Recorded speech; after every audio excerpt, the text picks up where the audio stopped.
Laurent Bazin. Bonsoir Yanis Roder. Bonsoir. Merci d'être venu jusqu'à nous, à vélo d'ailleurs, je le signale. Professeur d'histoire en Seine-Saint-Denis, à Saint-Denis précisément, ça mesure l'exploit pour le vélo.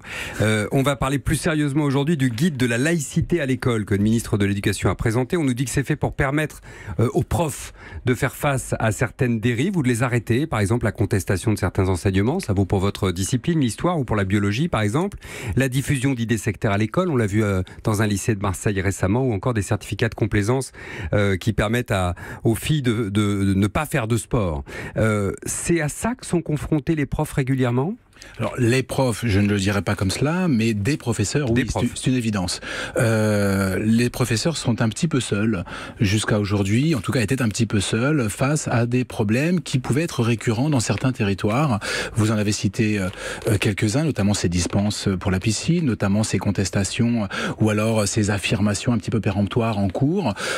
Et souvent, les enseignants... vous, ça vous arrive quand oui, vous faites cours sur des dossiers, quel dossier par exemple? Par exemple, quand vous enseignez la naissance de l'islam en 5e, c'est difficile pour certains enfants d'entendre que le professeur parle au conditionnel, c'est-à-dire qu'il dit celui qui est le prophète de l'islam, et non pas le prophète de l'islam, enfin le prophète c'est le prophète de l'islam, aurait entendu la parole d'Allah, de Dieu, aurait. Donc on est au conditionnel. Pour certains élèves, c'est insupportable. Voilà, non, ce n'est pas aurait, il a entendu. Voilà. Donc, pour les élèves. Et ça, des gamins de 5e vous disent, oui, c'est pas ça, monsieur. Bien sûr, tout à fait. Tout à fait. Ça peut arriver. Ça n'a rien de systématique, oui. Mais ça peut arriver. De la même manière, on a quelques difficultés parfois à faire comprendre que la loi de la République passe avant la loi religieuse. Ça, c'est quelque chose aussi que certains élèves, encore une fois, certains, ont du mal à comprendre. Et que la loi qu'ils considèrent comme étant la plus légitime est d'abord la loi religieuse. C'est pourtant écrit dans le Coran que quand on n'est pas en territoire de l'islam, c'est la loi locale qui s'applique. Mais si les élèves connaissaient explicitement. Si les élèves connaissaient les textes religieux, ce serait formidable. Ouais. Voilà, il y avait un livret Vallaud-Belkacem sur la laïcité, il y a un Vade-Mecum Blanquer. Qu'est-ce que ça change? Je pense que ça change en termes d'efficacité et surtout en termes apportés aux enseignants. Il y a des cas concrets dans ce Vade-Mecum. Il y a des solutions qui sont proposées et il y a aussi, j'ai entendu cela, une hotline, je ne sais pas si on peut appeler ça comme ça.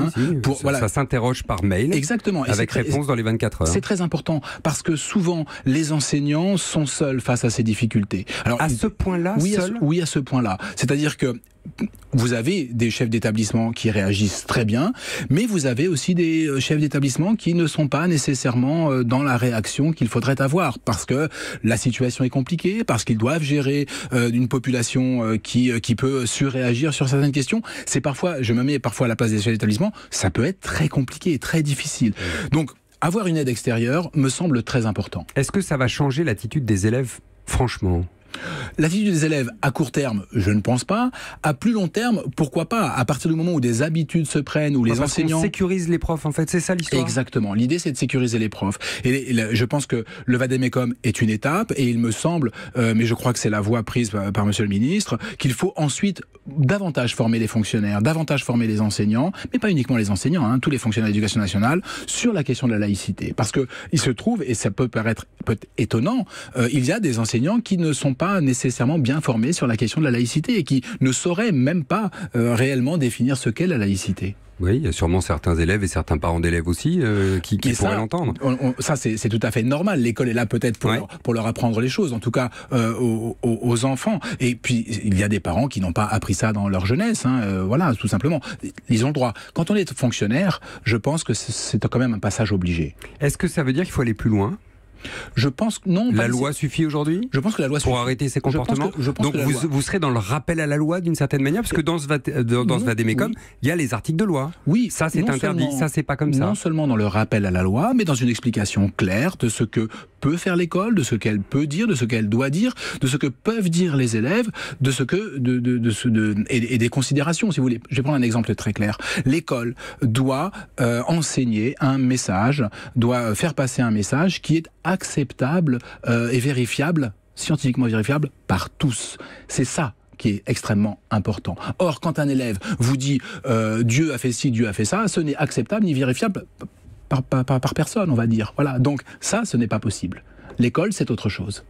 Yanis Roeder, merci d'avoir été avec nous. On se sent soulagé par ce vade-mecum. On en verra les effets. On va essayer de les mesurer ensemble dans les mois et les années qui vont passer. Professeur d'histoire donc à Saint-Denis et directeur de l'Observatoire de l'éducation à la Fondation Jean Jaurès. Merci encore d'avoir été avec nous. Merci à vous. Europe 1.